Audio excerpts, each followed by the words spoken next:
ہمارے حضرت کے پاس ایک شخص آیا, اس نے کہا, وہ پٹھان تھے, ہمارے حضرت سے بیعت ہوئے, انہوں نے کہا کہ مجھے اپنی بیوی پہ چھوٹی چھوٹی باتوں پہ غصہ آتا ہے تو میں اس کو مارتا ہوں, بعد میں مجھے ندامت ہوتی ہے کہ یہ کیا ہو رہا ہے. بولو بھائی, غلط ہو رہا ہے. لیکن اللہ کا خوف تھا نا, تو ان کو احساس ہو گیا کہ میں جو بیوی کو بلا وجہ مارتا ہوں, بلا وجہ کیا مارنا تو بہت سخت حالت میں اللہ نے اجازت دی ہے, بہت ہی کوئی معاملہ خراب ہو جائے تو ہاتھ اٹھانے کی اجازت دی ہے. ہمارے نبی صلی اللہ علیہ وسلم نے پوری زندگی اپنی کسی زوجہ پر ہاتھ, بولو بھائی, نہیں اٹھا. یہ نبی کے اخلاق تھے. ہمارے ہاں بعض لوگوں میں رواج ہے جانوروں کی طرح کوٹتے ہیں, پیٹتے ہیں, تمیز سے بات ہی نہیں کرتے. جب بات کریں گے, یعنی حضرت مفتی تقی عثمانی صاحب ایک بیان فرما رہے تھے کہ ایک شخص نے, فرماتے ہیں, مجھے بتایا میرے والد صاحب کو کہ میں جب گھر میں جاتا ہوں تو سب گھر والے ڈرنا شروع ہو جاتے ہیں, کانپنا شروع ہو جاتے ہیں. تو بڑے فخر سے بتا رہا تھا کہ میرا گھر میں اتنا روب ہے. تو فرمایا کہ یہ قابل تعریف نہیں ہے. ہم نبی کو اگر فالو کرنا ہے, نبی کی اتباع کرنی ہے, تو صحیح حدیث ہے, حضرت عائشہ رضی اللہ تعالی عنہا فرماتی ہیں کہ آپ صلی اللہ علیہ وسلم جب گھر میں داخل ہوتے تھے تو مسکراتے ہوئے چہرے کے ساتھ داخل ہوتے تھے. تو مجھے جب کسی نے بتایا نا ایک طالب علم کا قصہ کہ وہ گھر میں داخل ہوتا ہے تو گھر والے کانپنا شروع ہوتے ہیں, میں نے کہا وہ کوئی چنگیز خان کی اولاد ہوگا, پھر وہ اس کا اصلاحی تعلق کس سے ہوگا؟ چنگیز خان سے. چنگیز خان بھی جب بغداد آیا تھا نا تو سب کیا ہو گئے تھے؟ کانپنا شروع ہو گئے. تو بھائی ہم محمد صلی اللہ علیہ وسلم کی روحانی اولادوں میں ہیں, ہم چنگیز خان اور فرعون کی اولادوں میں نہیں ہیں. تو گھر والوں کے بارے میں بھی آپ صلی اللہ علیہ وسلم نے اخلاق بتائے ہیں. ہمارے ہاں جو طاقتور مرد ہوتا ہے وہ عورت کے حقوق پی جاتا ہے. وہ شریعت صرف عورت کے بارے میں جانتا ہے, اپنے بارے میں شریعت نہیں جانتا. کہ میں جو اتنا غصہ کر رہا ہوں بیوی کے اوپر, بلا وجہ بات بات پہ سختی کر رہا ہوں, کھانا تھوڑا دیر سے پک گیا تو اس کو مارنا شروع کر دیا, ڈانٹنا شروع کر دیا, تانے دینا شروع کر دیے, اس کے بارے میں بھی قیامت کے دن مجھ سے سوال ہوگا. ایک میں واقعہ سناتا ہوں پھر اپنی بات کو ختم کرتا ہوں. دیکھو, ایک صحابی نے اپنی ایک باندی تھی, عبداللہ ابن رواحہ رضی اللہ تعالیٰ عنہ, بڑے مجاہد صحابی تھے. عبداللہ ابن رواحہ بڑے مجاہد صحابی تھے. ان کی ایک باندی تھی, وہ باندی بکریاں چرایا کرتی تھی, ریوڑ لے کے جایا کرتی تھی. تو ایک بڑی اچھی خوبصورت بکری تھی, بڑی نسلی بکری تھی. عبداللہ ابن رواحہ نے اپنی باندی سے کہا, آپ لوگ کی توجہ ہے نا, مجھے اصل میں ذرا چیخ کے بولنا پڑ رہا ہے تو, کیونکہ وہ اسپیکروں کا سیٹ اپ تھوڑا سا اخپل طریقے والا ہے آپ لوگوں کا, تو اتنا چیخ کے جو ہے نا آدمی پھر سنائی تو صحیح دے رہا ہے, لیکن وہ اس لیے دے رہا ہے نا کہ میں بہت چیخ رہا ہوں. بیان ہو رہا ہے چیخنے کے خلاف اور چیخنا مجھے خود پڑ رہا ہے. وہ ایک مولوی صاحب تقریر کر رہے تھے, میں ان کی تقریر سننے گیا, وہ بہت چیخ کے بول رہے تھے, حضرت علی نے فرمایا. وہ اتنی زور زور سے بول رہے تھے, میرے کان میں تکلیف شروع ہو گئی. میں نے کہا کہ حضرت علی نے کیا اتنی زور سے فرمایا تھا؟ ہے بھائی, بھائی جیسے حضرت علی نے آرام سے فرمایا تھا تو امام صاحب آپ بھی آرام سے ہی فرما دیں. تو آرام سے ہی بات کرنی چاہیے نا, چیخنا چلانا یہ شریعت میں پسندیدہ کام نہیں ہے. لیکن لاؤڈ اسپیکر ہی, وہ آپ لوگوں کو شاید اتنا اندازہ نہ ہو سسٹم کا, تو اس لیے مجھے چیخنا پڑ رہا ہے بہت زیادہ. تو میں واقعہ سنا رہا تھا کہ بھائی دیکھو, ہمیں اپنے اخلاق بھی عورتوں کے ساتھ, جو گھروں میں خواتین ہیں نا, اس میں چنگیز خان بننے کی اجازت. میں آپ کو ایک بات بتاؤں, اگر ناراض نہ ہو, کراچی اور پنجاب میں مردوں کی شکایتیں آتی ہیں کہ بیویاں ظلم کرتی ہیں, اور بلوچستان اور کوئٹہ اور کے پی کے سے خواتین کی شکایتیں آتی ہیں کہ مرد ظلم کرتے ہیں. ہو سکتا ہے یہ غلط ہو, رپورٹ غلط ہو, لیکن کچھ تو حقیقت ہوگی نا اس میں, کیونکہ یہاں مردوں کی حکومت ہے اور اللہ کا بڑا فضل ہے, اس پہ اللہ کا شکر ادا کرنا چاہیے. لیکن مرد کے جہاں روب ہوگا تو مرد اس روب سے ناجائز فائدہ اٹھانا شروع کر دیتا, ناجائز فائدہ اٹھانا شروع. تو حضرت حکیم الامہ مولانا شرف علی تھانوی رحمہ اللہ تعالی نے لکھا ہے کہ مسلمان عورت کی یہ سب سے بڑی خوبی ہے کہ وہ جب اس کی شادی ہوتی ہے تو اپنے مرد کے علاوہ اس کی توجہ کسی اور کی طرف نہیں ہوتی. فرمائیے اتنی بڑی خوبی ہے کہ اس خوبی کے ہوتے ہوئے بیوی کی ہر خامی کو برداشت کر لو کہ یہ تمہاری ہے. جن لوگوں نے باہر ملکوں میں سفر کیا ہے نا, وہ یہ جانتے ہیں کہ وہاں عورت میں ہر خوبی ہے, مگر اس کے بارے میں یہ بھروسہ نہیں ہوتا کہ یہ صرف میری ہے یا میرے علاوہ اس کی کسی اور کی طرف بھی رغبت ہے. یہ بہت بڑا عیب ہے. تو مسلمان عورت میں اب تک الحمدللہ خیر غالب ہے, وفا کرتی ہے اپنے شوہر کے ساتھ. شوہر کو فالج ہو جائے علاج کرے گی اس کا, بھاگے گی نہیں وہاں سے. باقی آپ ذرا جائیں نا دنیا میں سفر کریں تو میاں جب تک کما رہا ہے, صحت اچھی ہے تو میاں ہے, ذرا سا مسئلہ خراب ہوا عدالت سے طلاق لی اور کسی اور سے شادی کر لی.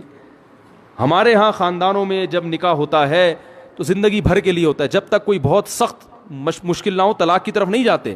تو یہ بہت بڑی خوبی ہے. تو کے پی کے سے اور بلوچستان سے جو شکایتیں آتی ہیں اس میں مردوں کی سختی کی شکایتیں آتی ہیں کہ مرد عورتوں پہ بولو بھائی ہاتھ اٹھاتے ہیں, چھوٹی چھوٹی باتوں پہ مارتے ہیں, تانے دیتے ہیں. آپ لوگ کے علاوہ کی بات کر رہا ہوں, آپ لوگ ناراض نہ ہوں. آپ لوگ کے علاوہ جتنے مرد ہیں جو میرا بیان نہیں سن رہے ان کی بات کر رہا ہوں کہ وہ بیویوں کو مارتے پیٹتے بھی ہیں, بلا وجہ چھوٹی چھوٹی باتوں پہ ڈانٹتے بھی ہیں. اور معذرت کے ساتھ اس میں دیندار اور بے دین سب برابر ہیں. وہ سمجھتے ہیں ہماری غیرت, ہم نے بیوی کو جو ہے نا ایسا دبا کے رکھا ہوا ہے, صحیح ہے نا, جب چاہے تھپڑ مار دیں کچھ نہیں کر سکتی. تو یہ غیرت نہیں ہے, یہ بد اخلاقی ہے. سب سے زیادہ روب محمد صلی اللہ علیہ وسلم کا تھا گھر میں, اور سب سے بڑا حق کس کا تھا؟ محمد صلی اللہ علیہ وسلم کا.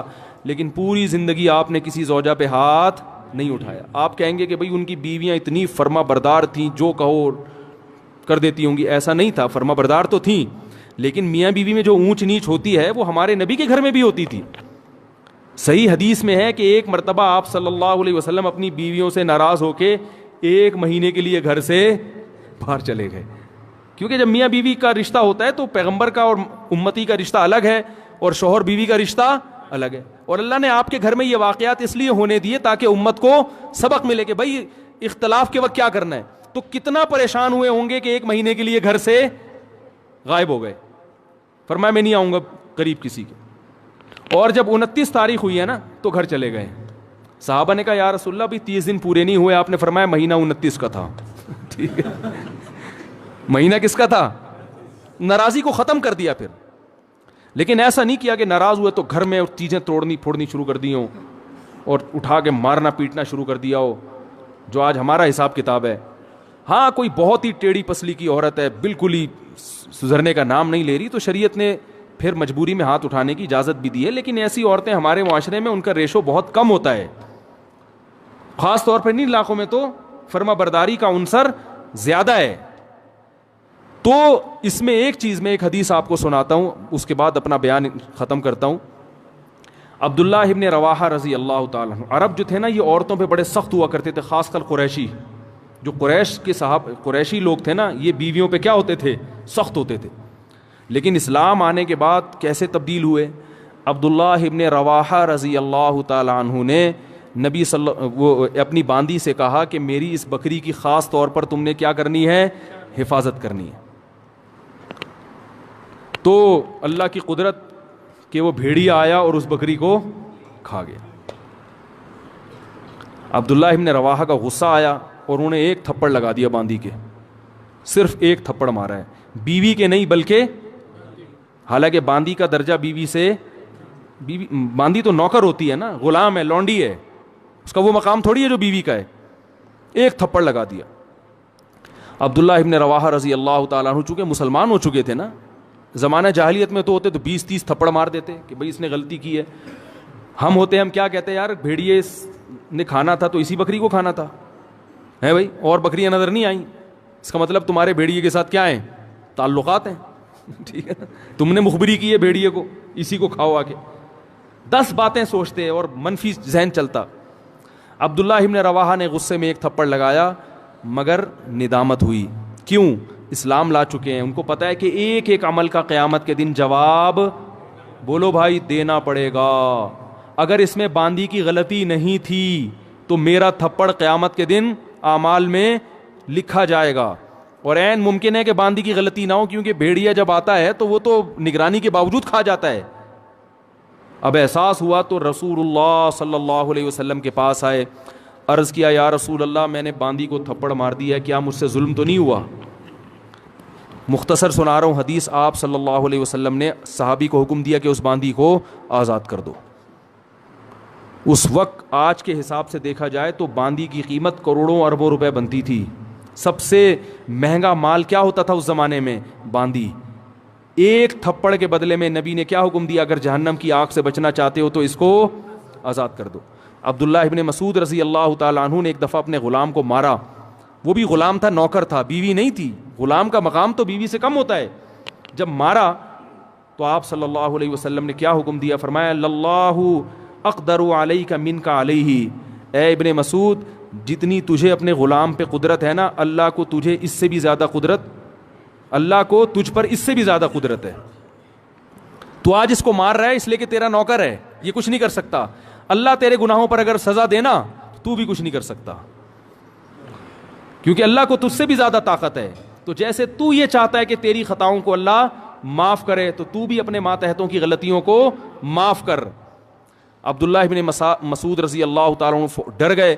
فرمایا ہوا عتق لوجہ اللہ یا رسول اللہ، بس اس کا کفارہ یہ ہے کہ میں نے اللہ کے لیے اس کو آزاد کر دیا. فوراً آزاد. کروڑوں روپے کی ملکیت ضائع کر دی اپنی، آزاد کر دیا. تو آج بیویوں کو مارا جاتا ہے، بلا وجہ پیٹا جاتا ہے، بلا وجہ تانے دیے جاتے ہیں. تو نے باپ کے گھر سیکھا کیا ہے؟